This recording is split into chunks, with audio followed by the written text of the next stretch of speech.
quiero que nos cuentes y le cuentes a la gente un poco por qué llegas a este caso y de qué se trata este caso. Bueno, yo llego a este caso, me llama un amigo de Enríquez, de que necesita un abogado, que estaba teniendo un problema. Y bueno, me pasa su número, yo me comunico con él y luego me voy hacia la casa de él. Todo esto fue después de producido el allanamiento. El allanamiento, para citarnos en la época, en tiempo, fue el 9 de agosto del 2016, ¿sí? El año pasado. Todo esto se origina el 8 de agosto. El 8 de agosto aparece una persona que utiliza la figura de testigo con una identidad reservada, en el cual argumenta de que, bueno, tiene miedo, que pueda haber algún tipo de represalia contra él o contra su familia, entonces dice que tiene algo para contar, pero de que con la condición de que le reserven su identidad. Bueno, él manifiesta una denuncia de que aproximadamente el día 3 o 4, no recuerda bien, de ese mismo mes, del mes de agosto, de que la persona esta, Enrique Blanchet, que como él lo localiza como alias La Nata, que dice que es su profesión remisero, bueno, lo identifica bien en la denuncia, o sea, jurídicamente se llama sindicado en una denuncia.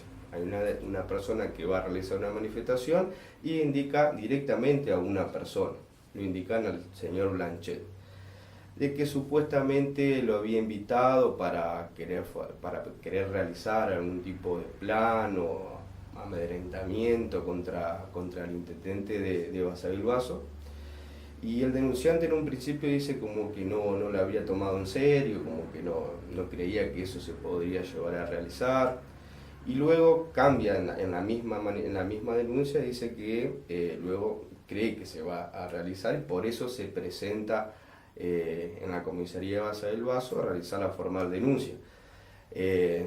Cabe destacar que este supuesto encuentro fue el 3 y el 4 y recién el día 8 a las 23:59, como consta en la denuncia, a la noche, tarde, ya prácticamente las 12 de la noche, se presenta a realizar la denuncia.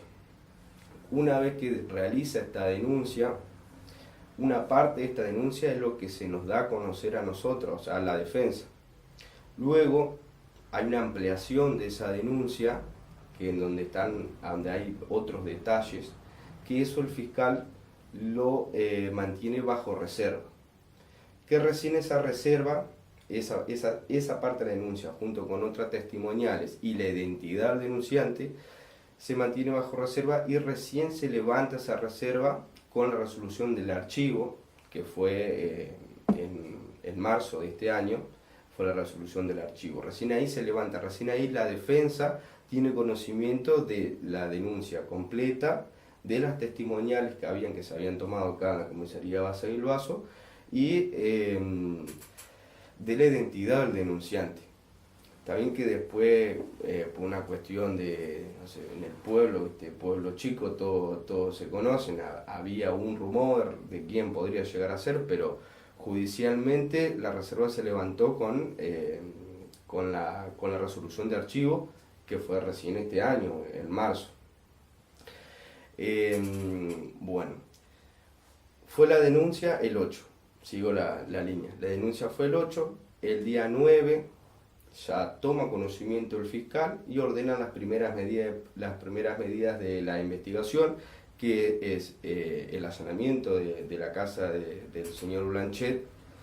Eso se pasa el 9 alrededor de la siesta, no sé, 15 horas, 15 y algo más o menos, se comienza con el allanamiento, en donde ahí buscaban, bueno, armas, municiones, celulares, computadoras, pendrive, cualquier otro elemento que sirva para la investigación. La cosa es que de ese allanamiento solo retiran, bueno, las computadoras y celular. De todo lo otro que buscaban no se encontró. No se encontró arma, no se encontró munición, no se encontró papeles de arma, ni nada relacionado con eso. Se llevan las computadoras, se llevan los celulares y creo que unos pendrives que había ahí. Y en ese momento el señor Blanchet lo llama a un conocido de él para que le pase el número de su abogado, que sería yo. Y ahí es donde luego me comunico con Blanchet y nos acordamos para el otro día para encontrarnos. Y ahí es donde tomo conocimiento de lo que a él le estaba pasando, no de la causa en sí, porque todavía no nos habíamos presentado en tribunal. Bueno, al señor Blanchet luego del allanamiento lo llevan a identificar a la Departamental de Concepción de Uruguay y luego lo devuelven a su casa. Una vez que arranca todo esto, se entera también el intendente. Me imagino que lo ponen al tanto al intendente de lo que estaba ocurriendo, y ahí Gustavo Hain sale a pronunciar de que había recibido amenazas o que también se hablaban de escuchas telefónicas que podían comprometer a Blanchet y otros archivos que podían comprometerlo. ¿Qué pasó con todo eso? Mira, por lo que están en las declaraciones periodísticas, la información a él se lo dio la policía. Él se enteró, él lo hace público en las notas que tiene con las radios acá de Basa del Vaso, y luego él dio una conferencia pública. Él supuestamente se entera por la policía, que le avisa que habría una persona que había hecho una denuncia de como que estaban planeando algo contra él. Que él se encontraba viajando o iba hacia Buenos Aires o algo así, no recuerdo bien, pero no estaba acá en Basavilbaso. En un comienzo, en un principio, no le dicen realmente cómo fue, como él estaba viajando para que no se preocupe, como su familia estaba lejos. Recién al otro día le avisan bien cómo fue, y estuvo hablando con el ministro de Seguridad, Mauro Urribarri, que también estaba interiorizado en el tema. Desde un comienzo siempre se habló de un atentado. Luego, al otro día, recuerdo, salió Maslany a decir que no era un atentado, sino que era un supuesto amedrentamiento, como queriendo tratar de bajar un poco los decibeles, como que se le había dado mucha manija desde entrada. Bueno, con respecto al tema de la escucha, en ningún lado del legajo de investigación hay algo relacionado con las escuchas. No hay ningún tipo de escucha, no hay ningún tipo de archivo, no se ha encontrado armas, no se han encontrado municiones. No. Luego de todo esto, producto de ese allanamiento, lo único que, bueno, con un momento como el procedimiento primero para después cerrar con cómo llegan a eso. Se hace el allanamiento, se sacan los celulares, se secuestran las computadoras, todo eso después se va a peritar. ¿Quién hizo el peritaje? El peritaje lo hizo el gabinete forense de acá del juzgado en la ciudad de Paraná, que son ingenieros en informática. Ellos peritan los teléfonos, que extraen toda la información que tiene el teléfono y hasta pueden extraer información borrada de esos teléfonos. De esa información que sacaron de los teléfonos de Blanchet, lo único que le pareció raro es que en el momento del allanamiento hay una llamada hacia el teléfono de un amigo de él, que, como yo había dicho de un principio, lo había llamado para pedirle mi número.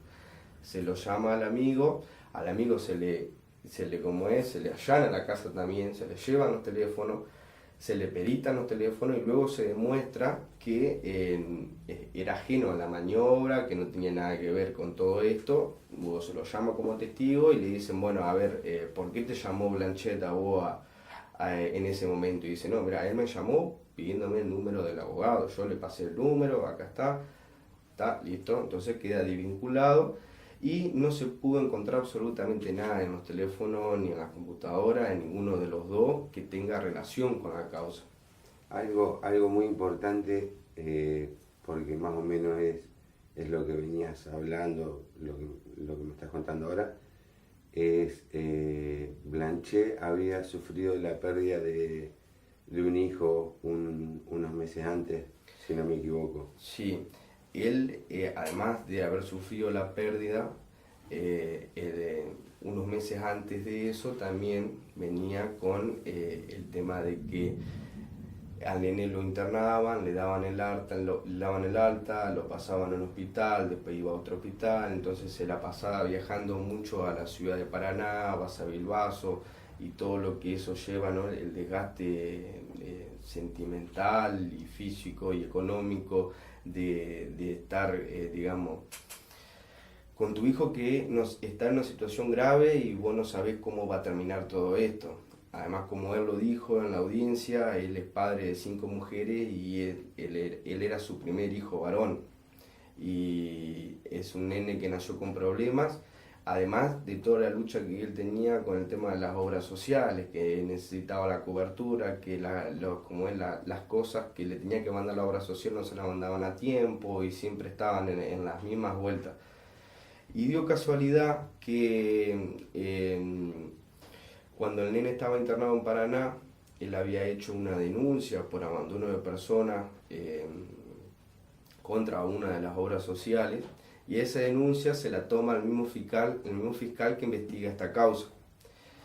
Pasaron 3 o 4 días, creo, de que llega la denuncia al conocimiento del fiscal, y la secretaria del fiscal se comunica con Blanchet para decirle que no era el medio adecuado para hacer esa denuncia, sino que el adecuado era la sede civil a través de un amparo. Que lo correcto, se tenía razón, pero cuando la secretaria del fiscal se comunica con Blanchet, ya el hijo ya había fallecido, o sea, no tenía ningún sentido en hacer un amparo en ese momento. ¿Cómo, bajo esa circunstancia, ese momento complicado que vivía Blanchet, a los meses se le suma esta acusación? Yo te quiero preguntar cómo era el estado anímico de esta persona después de todo lo que le venía pasando. Yo lo veía muy mal a él y su familia también, porque vos imaginate, después de pasar algo así, que es un sufrimiento que se sufre en familia, tanto él, el dolor que tenía él, también el dolor de su mujer, era el dolor de su suegra, porque él está en la casa junto con su suegra, que es la misma casa donde allanaron. Luego ver todo el despliegue policial para hacer el allanamiento, luego de todo eso ver lo que empieza a salir por los medios, a lo que habla el intendente, porque es la figura del intendente la que salió a decir todo lo que dijo sobre él. No solamente en medios locales, sino que provinciales y hasta medios nacionales. La condena social que él sufrió en ese momento amerita que hoy en día tengamos que salir a limpiar su nombre, porque muchas cosas de lo que se habló no son ciertas.